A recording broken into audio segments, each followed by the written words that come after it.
doon ko na-express halos lahat Katulad doon sa music, hindi ko naman masasabi yung ano mong sabihin pag maramihan na.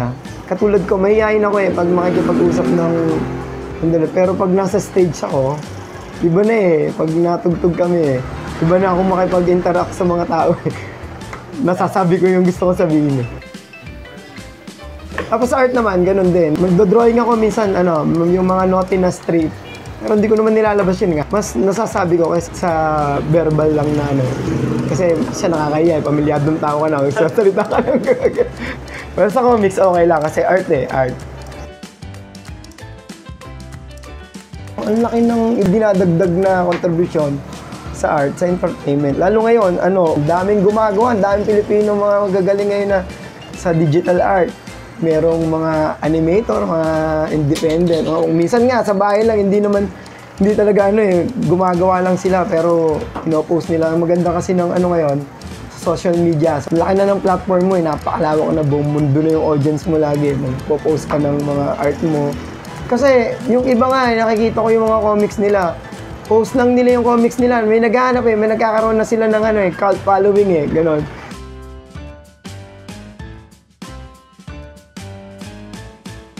Mas nag-init, kumbaga, mas nag-liap yung hilig ko sa art. Kasi mas nagkaroon ako ng time. Nakakuha ko ng mga freelance na sa drawing, more on caricature, ayan. Kumbaga, nagbaga ulit yung apoy pagka humaling ko sa pagdodrawing. Lalo na nung pandemic, tapos nagkaka-jam kami ng anak ko sa pag-sketch. Nag-sketch din siya, nag-sketch ako yan. Sasabi kong mas nakakasapa ako. Then, nung pandemic, baliktad naman, mas na-lessen yung paghawak ko ng gitara. Nakikinig ako, pero may naiisip ako ng mga gusto ko isulat, pero mas napapokus ako sa arts Yung music nandun pa rin, pero kumbaga hindi nagatungan.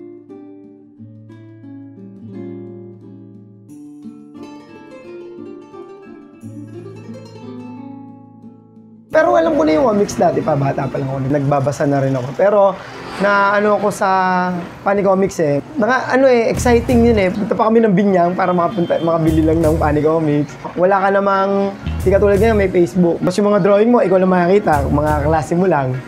Maganda rin, siyempre, pag magaling ka mag-drawing dun sa isang lugar, kilala ka na, magaling mag-drawing. Ngayon, hindi dami nang magaling mag-drawing. Kasi dito sa Carmona, wala kami halos yung pagkukunan ng mga source. Halimbawa, yung mga comics. Source lang namin Binyan. Tapos yung TV, doon ka lang makakita ng mga anime, di ba? Wala pa namang anime na Dragon Ball pa lang. Dragon Ball, makapanood mo, linggo lang ng hapon. Isang beses lang sa isang linggo. Kaya halos doon ka na lang din magbabasa sa Funny Comics, sa mga text, kopya ng drawing. Tapos sa school, pagalingan kayo. Sino mga drawing kay Ultimate Warrior. Doon lang umikot yung art noon. Sa akin lang, ewan ko dun sa ibang nasa mas malalaking syudad.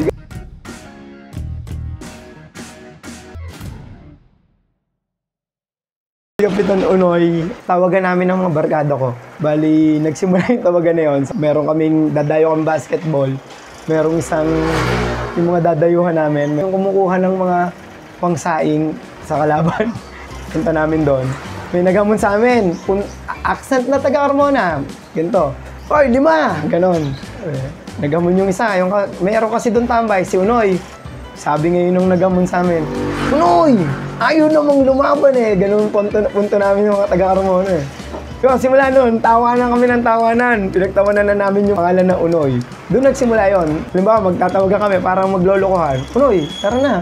Unoy yung tawag namin sa isa't isa. Taro, nag-iisip akong karakter sa comics kasi magpapasa kami ng parang strip sa comic ko. Naisip ko, Unoy yung pangalan. Pero isang beses, naglolokohan kami ng asawa ko, nag-costume ako ng plastic sa mukha, tapos binutasan ko, nilagyan ko ng butas sa mata, naglagay ako ng kumot, pakta ko. Ngayon, nung picture na yon, naisip ko, yun na lang gagawin ko karakter, ngayon yung sulat. Yung awa ng Diyos, di naman namin naipasa yung strip. Wala din, hanggang ngayon. Personal karakter na lang. Minsan nga, may nagsusulat akong dedication sa mga wedding. Yun ang idinodrawing ko, si Kapitan Unoy. Punta ako ng mga mall, nakita ko ng mga graffiti wall, lalagyan ko doon, si Kapitan Unoy dodrawing.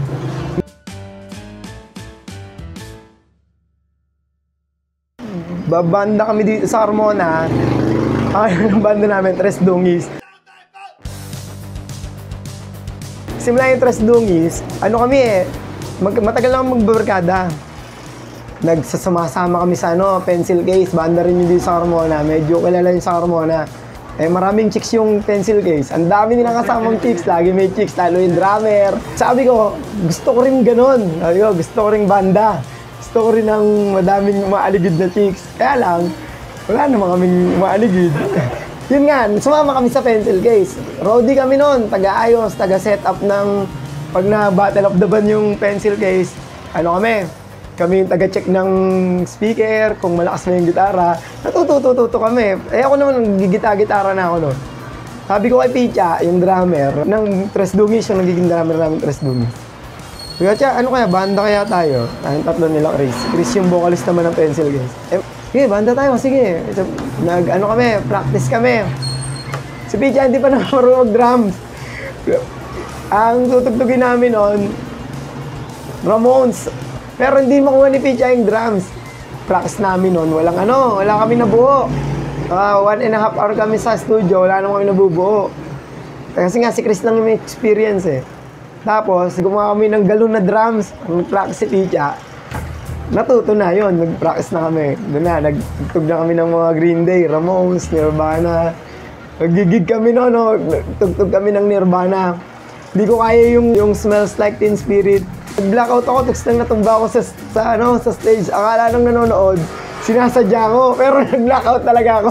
Pag mulat ng mata ko, natugtog na pala kami. Tapos tuwa-tuwa yung mga tao, yun. Nagkaroon kami ng dito. Sa Carmona lang. Ayun, mula noon. Hanggang ngayon natugtog pa rin kami, pero hanggang dito lang kami sa Carmona. Nagkaroon nga ng trabaho si Chris. Nagkaasawa, na busy. Nung busy na siya, halos hindi na rin siya makatugtog. Ang daming sumesession sa amin. Puro bass na lang yung problema namin. Tapos, nung halos pati yung dalawang nag-session, hindi na nasama, parang wala naman pupuntahan yung binagbabanda namin. Naisip namin, sino kaya gagawin natin bassista? Tapos meron ditong taga-Carmona na sobrang bising na musician, barkada rin namin siya. Sabi ko, pre, pwede ka bang mag-bassista? Sabi, pwede naman ako. Kaya lang, ayoko nang makita ko ng tao na may banda na naman ako na iba, nakakaya na, sabihin, lahat na lang sinamahan ko. Sige, okay lang yan, mag-costume ka na lang. Ito kaya, pre, costume mo kaya ito sa Kapitan Unoy? Oo nga, sabi, sige, costume yung Kapitan Unoy. Ayun, nung nagkaroon kami ng gig, costume na. Tapos, pag nagko-costume siya, nag-iiba yung ugali niya. Barumbado siya sa stage. Talagang minumura yung mga audience. Hindi kayo pumalakpak. Makakatawin ko ngayon ng bass ko. Makulit siya. Naging naman sa amin kasi makulit yung tugtugan Puro ulitan lang Pumasok siya sa timpla ng Tres Dungis. Nangyayari, pag tumutugtog kami, Tres Dungis, featuring Kapitan Unoy pa rin. Kasi naasa pa rin kami na si Chris, sasama pa rin sa amin. Lagi ako nakatingin sa sa nakaraan para maganda yung tingin mo sa kinabukas. Kahit sa art, ganun din Ngayon drawing ko na yun Kaya-kaya ko na to, madali na to. Tapos yung sa pagtugtog nga, minsan hindi maiwasan kakabahan ka Pero natugtugan ko na to Nakita ko naranasan ko na nga mahimatay dun sa harap ng maraming tao Itong simpleng bar nga lang na to. Kaya natin itong kaya natin itong paguluhin, gano'n. Talagang subok lang ng subok. Pasok lang ng pasok. Kaya nga kami ni Picha kahit na kung sino yung maging barista namin, tutugtog pa rin kami kahit anong mangyari. Kaya tulad nga ni Picha, nagda-dialysis siya. Hindi pa rin kami natigil. Kahit na pagkatapos niya mag-dialysis, palo pa rin. Gusto lang namin talagang marinig lang yung kanta na mga sinusulat namin. Kami nga, binibigyan namin ng time. Kahit di kami makabuo ng magandang tugtog Wala talaga kaming skill Ako nga, hindi ko alam yung mga skala-skala Talagang power chords lang, pero tumutugtog kami. Gusto kasi namin tumugtog. Tumutugtog kasi kami, pag nasa stage kami, superhero kami eh. Yung pakiramdam namin. Parang lumulutang kami. Pero, kaya ginagawa pa rin namin hanggang ngayon. Kasi yun nga eh, masarap ng tumugtog eh. Yun yung pinakamasarap gawin, tumugtog. Get ready for the go to do. Get ready for the go to do.